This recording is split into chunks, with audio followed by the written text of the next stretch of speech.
Welcome to Larry's Frank Sports Unfiltered.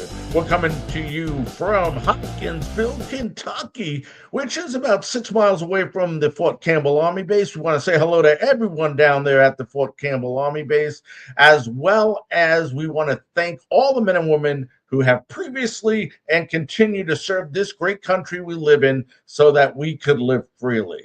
You know, we knew it was going to happen, folks. We knew it was going to happen. It was just a matter of when. When were the Mets going to fire Carlos Mendoza? And guess what? They did. We talked about this a couple of weeks ago on a previous episode of Larry Frank Sports Unfiltered, and it happened. Now, I'm not going to sit here and tell you it was the right time or the wrong time. I know people are debating that. It doesn't matter. It needed to be done. And finally, it was done. And it was done at probably a scare tactic because David Stearns was worried for his job. I'll tell you something, folks. When you look at this team and you break down the New York Mets, this is a team that is easily fixable. But three have to be made very, very quickly. And I understand we're halfway through the season, but the season's not over. And these are the three moves that you need to make. First of all, you need to fire David Stearns. He needs to be gone. This guy has done nothing good for the New York Mets since he's been in New York. What has he done? He's sent away key players, fans' favorites, and gotten a bunch of people that some of them aren't even playing yet because they are hurt.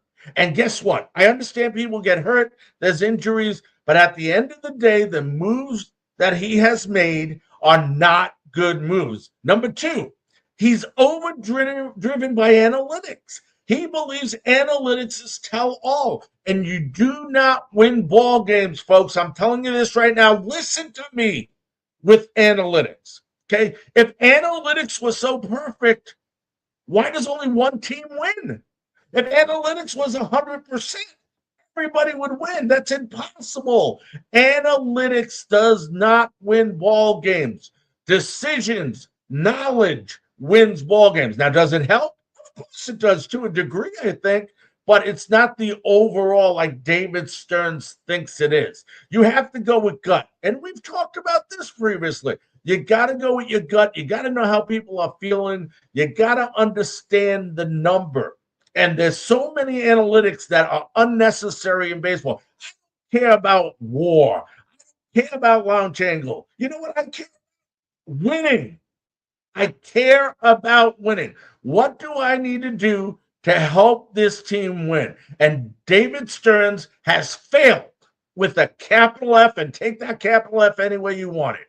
Okay? He has failed as the director of baseball operations, as the GM.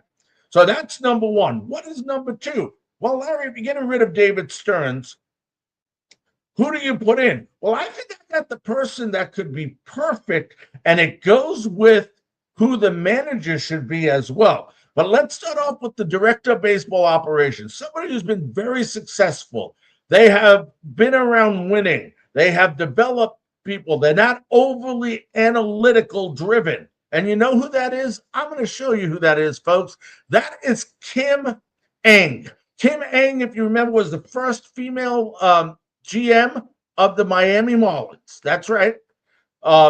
She was the first GM in Major League Baseball, first GM, female GM to go to the playoffs. She took that team, she built that team up, and got him to the playoffs. She was the first Asian American GM. She was with the Yankees during her time. A three-time World Series champion. She was also the VP and assistant GM for the Los Angeles Dodgers, and she was an MLB Executive of the Year. This is a lady that understands not to be overly driven by analytics. And she is not overly driven by analytics. She understands that winning is based on building relationships, building a foundation, understanding people, building communication, and not being driven by just what the analytics are saying. This is why she left the Miami Marlins, because she felt ownership was too analytically driven. And I'll tell you what, she is right. A lot of the teams are mechanically driven. So here's a lady who's been successful, has done it the right way, and has proven that she can do it. And if she comes to New York, she would be perfect for this role as director of baseball operations. So now you got her in place.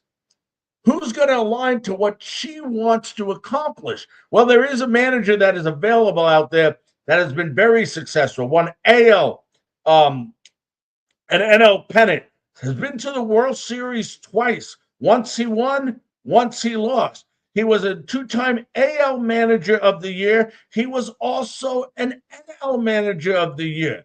Who would that be? The perfect manager for the New York Mets. And you know who that is? That is Joe Maddon.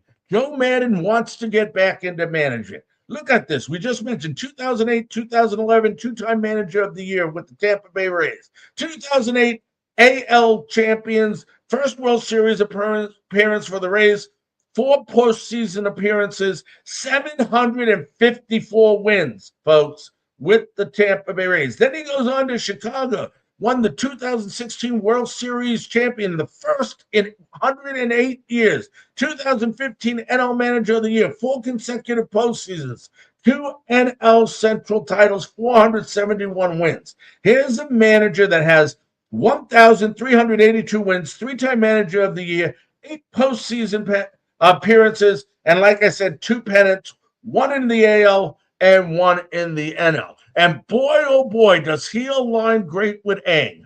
These two would definitely make a winning combination.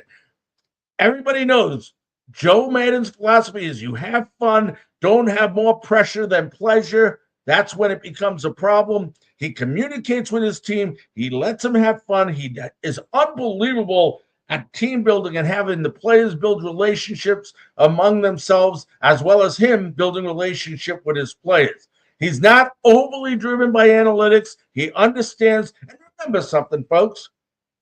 Even in the old school days, we had analytics. The only difference nowadays is it's made more accessible due to the new technology that we have, where we didn't have that technology before. We used to keep books and we used to keep scorebooks. Remember, we kept score as the game was going on. Some of you may still do that. You watch the game, you keep score of the game, and then you kept the book afterwards. It was an incredible thing to do, kept me involved in the game.